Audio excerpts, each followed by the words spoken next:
He is an elder. He is a living ancestor. His wisdom, his experience, his knowledge, his intellect is the fire that warms us. If he were in Africa, he would almost be worshipped, because the ancestors speak through him and he speaks for them to us. My mother, who is 81 years old, has always told her children, don't give me my flowers when I'm dead. There's nothing that I can do with it. You give me everything that is coming to me while I'm living. And this is what we do. Is that not true? We take our cultural heroes and we do not give them their proper due, the love that they have earned until they have passed on. It's all backwards.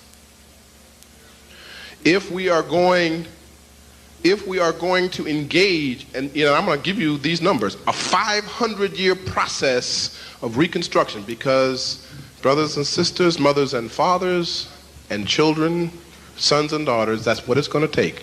And be ready for the task. Be ready to work for something that you will not see the fruit of until after your life has passed. And therefore you can continue the work of John Henrik Clarke. You have a responsibility for continuing the work of John Henrik Clarke. You will be held accountable if you do not continue the work and build on the legacy of John Henrik Clarke. So, he is among us now. Let us touch him. Let us listen. Let us absorb. Let us be transformed by his sacred words. Professor John Henrik Clarke. Dr. John Henrik Clarke.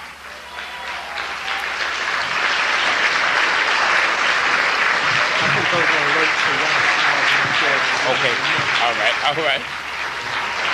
Dr. John Henrik Clarke. Let's give it up in a loud voice. We can do it. Dr. John Henrik Clarke.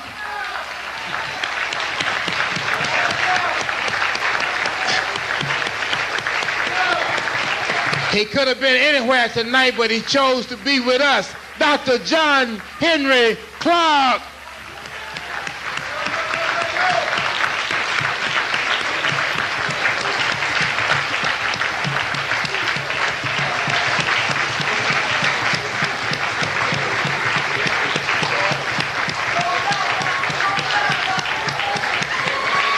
We love you, Dr. Clarke. We love you, Dr. John Henrik Clarke.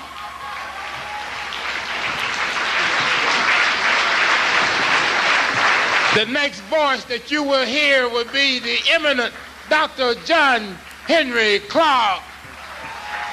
I'm at the podium. Good. Can you take a stick that far? Yeah.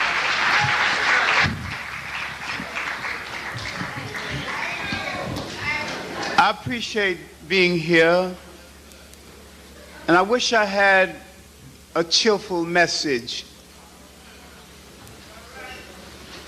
But we are at the crossroads of our existence as a people, and we have never been in more danger than we're in right now.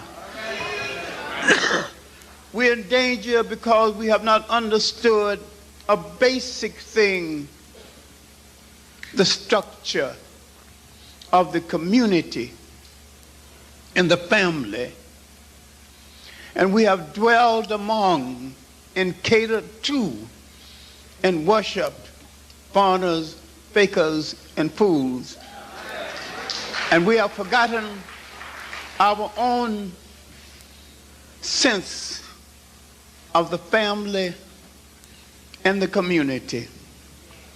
We're meeting at a time when we are memorializing the 31st year of the passing of Malcolm X, and we still did not understand him and did not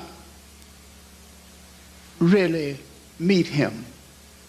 Because if we understood what he was about, you would understand what that charade in Africa and Asia is about. If you have read a newspaper here, published here in Brooklyn, called The Liberator, that article, that appraisal of that needless journey and a waste of our money is appraised. It is very often, very seldom, that I read an article and agree with every word of it.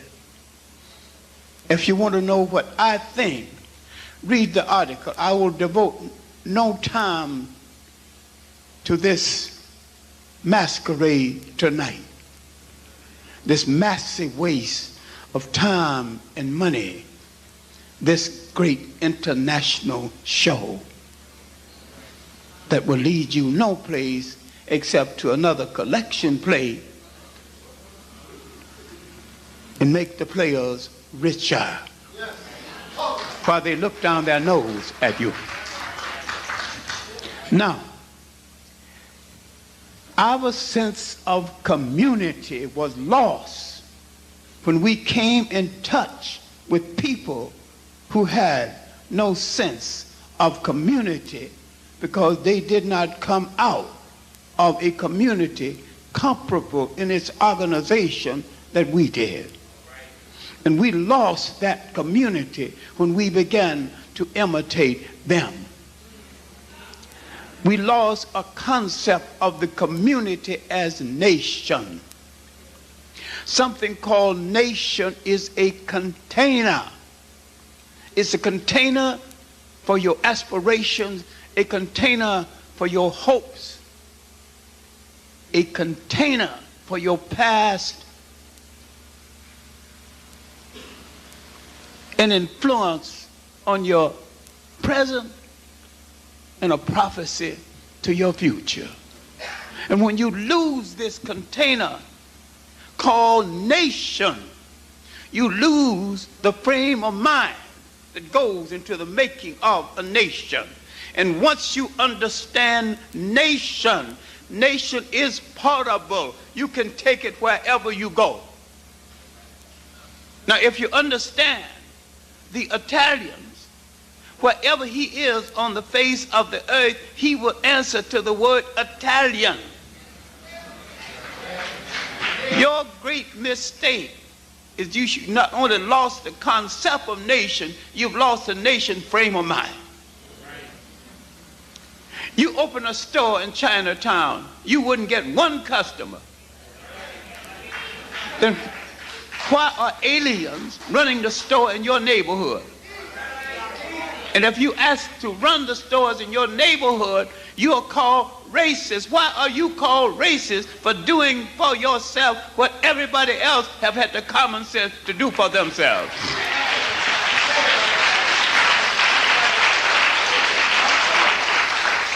This is where you have misunderstood the concept of nation, because the concept of nations is the concept of responsibility. Now, what kind of nation did your enemies come out of?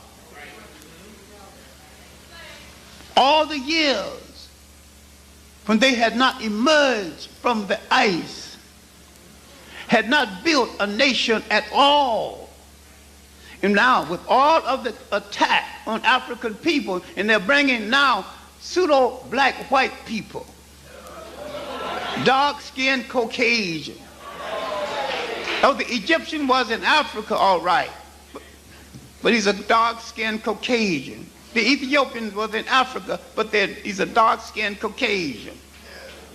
Why have both blacks and whites neglected the vast body of literature, of radical literature that white people wrote about the danger of white people on this earth? We don't want to destroy any people. That's not part of our culture. to destroy people.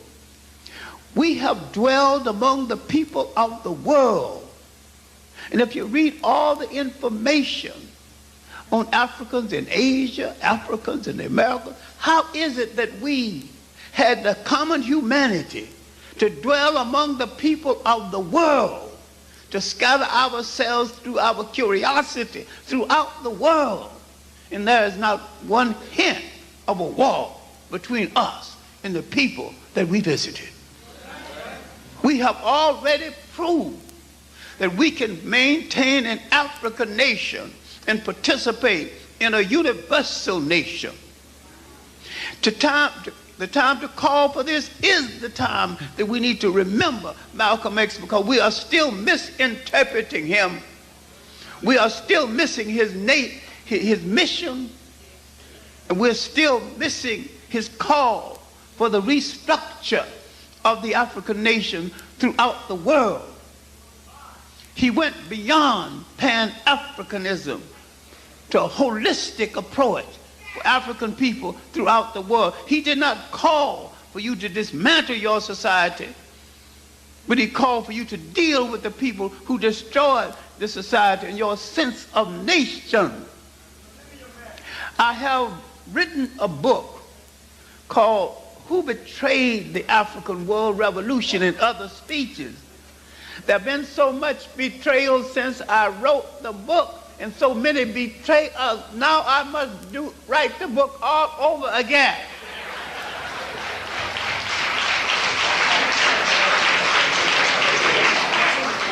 I must make a deeper assessment of the civil rights movement when we began to dismantle the institutions in the black community and run toward everything white. When we got into the NACP syndrome and that bag of worms called integration that we should have never asked for. Had we asked for desegregation and justice, we could integrate on our own terms or not integrate at all. You do not integrate institutions that hold you together culturally and spiritually. You can welcome people into your institution, but you do not change the rules to suit them.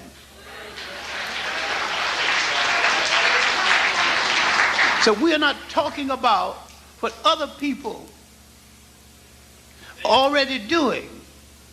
One of the main reasons why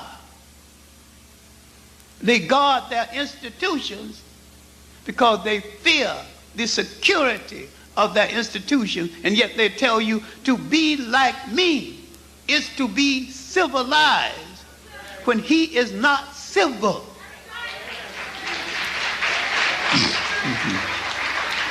The relationship of the European to the non-European world is a protracted act of aggression. Then why then there are so many of us brainwashed to the point where we think that to rise to respectability in the world is to be like them? When you look at their attack on our institutions, our frame of mind, our concept of the family, our language, our clothes, our tradition, is that they fear these traditions that they have observed, because we built nations